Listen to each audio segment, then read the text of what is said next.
예레미야 21장 1절에서 7절 말씀. 내가 직접 공격하겠다.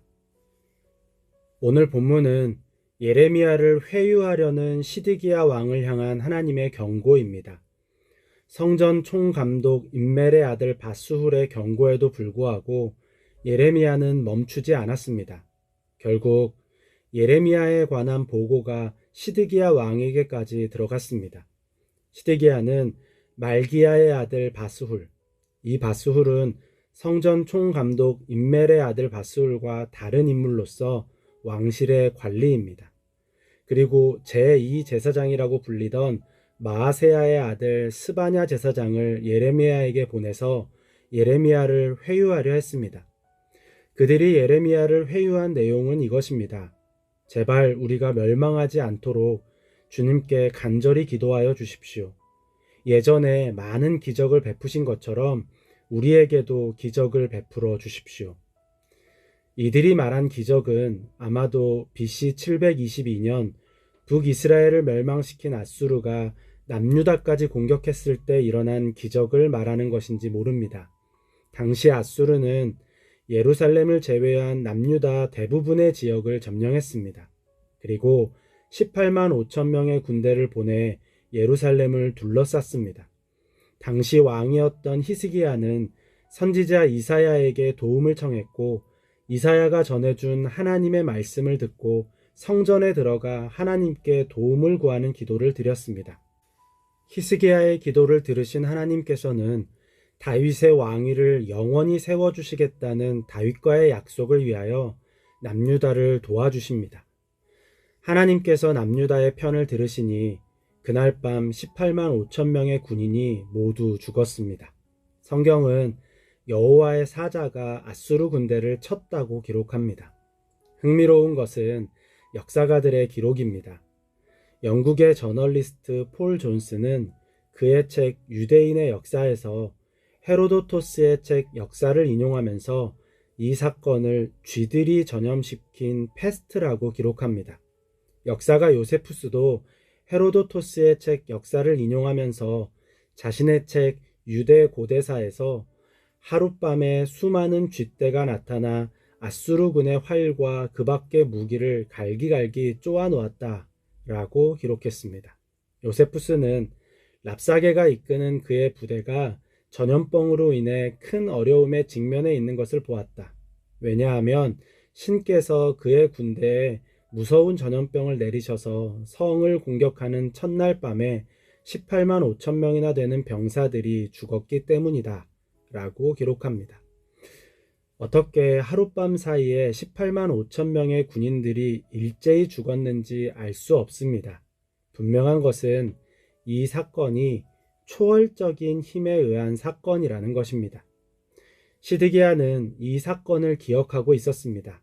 그렇기에 그와 같은 기적이 한 번 더 일어나도록 하나님께 기도해 달라는 것이었습니다. 이미 하나님께서 예레미야에게 전해야 할 말씀을 주셨습니다. 시드기야 왕에게 가서 이렇게 전하시오. 주 이스라엘의 하나님이 말한다. 너희는 지금 성벽을 에워싸고 공격하는 바벨로니아 왕과 갈대아 군대에게 맞서서 싸우려고 무장을 하고 있으나 내가 직접 너희를 공격하겠다. 하나님의 말씀을 한마디로 하면 이것입니다. 지금 너희를 공격하는 대상은 바벨로니아가 아니라 바로 나 여호와 하나님이다. 시드기야를 비롯한 남유다 백성은 하나님께서 자신들의 편이라고 생각했습니다.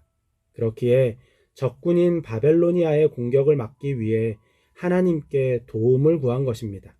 그런데 이 싸움은 바벨로니아와의 싸움이 아니었습니다. 하나님과의 싸움이었습니다. 즉, 남유다가 하나님께 싸움을 걸어온 것입니다. 지금 남유다가 해결해야 할 대상은 바벨로니아가 아닙니다. 여호와 하나님의 분노입니다.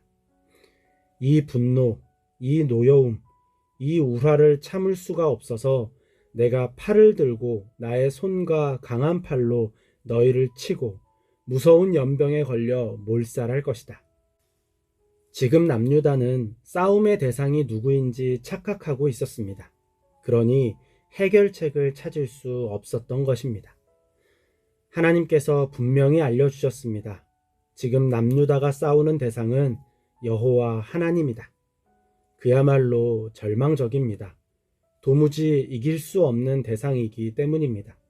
한편으로는 바벨로니아와의 전쟁을 위해 그만 힘 빼라는 것입니다. 연병과 전쟁과 기근으로 살아남은 사람은 바벨로니아의 포로가 될 것이다. 그들은 너희에게 자비를 베풀지 않을 것이다. 하나님께 도움을 구하기 위해 사신을 보낸 시드기야가 이 말을 전해 듣고 어떤 마음이었을까요? 말씀을 묵상하면서 하나님께 도움을 구하고 기도를 할 때 좀 더 정확한 기도를 해야겠다는 생각이 들었습니다. 예를 들어서 지금 나를 공격하는 대상이 사단이고 원수인데 사단의 도구로 쓰이는 그 사람과의 싸움에 힘과 감정을 다 소진한다면 이 싸움은 이길 수 없습니다. 반대로 하나님께서 나를 책망하시는데 하나님께 기적을 베풀어 달라고 기도한다면 그 기도 역시 허무합니다. 그렇다면 어떻게 해야 할까요? 어떻게 해야 좀 더 정확한 기도를 할 수 있을까요? 나의 기도가 아닌 하나님의 마음에 더 관심을 가지는 것입니다. 나의 말보다 하나님의 음성에 귀를 더 기울이는 것입니다. 누군가는 이 말이 뜬구름을 잡는 말처럼 들릴 것입니다. 어떻게 하나님의 마음을 알고 어떻게 하나님의 음성을 듣는다는 말인가? 뜬구름을 잡는 말이 아닙니다. 신앙은 실전입니다. 기도는 실전입니다. 일상에서 하나님을 경험하는 일이 없는 신앙과 기도는 샌드백만 치고 섀도우 복싱만 하는 것과 같습니다. 스파링, 실전과 샌드백을 치는 것은 완전히 다릅니다. 하나님의 마음을 알고 하나님의 음성을 듣는 신앙과 그렇지 않은 신앙은 완전히 다릅니다.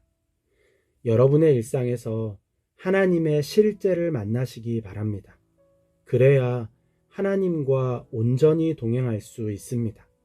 신앙은 실전입니다. 기도는 실전입니다. 나를 내려놓고 하나님의 마음에 더 관심을 가지시기를 바랍니다. 하나님의 음성에 더 귀를 기울이시기를 바랍니다.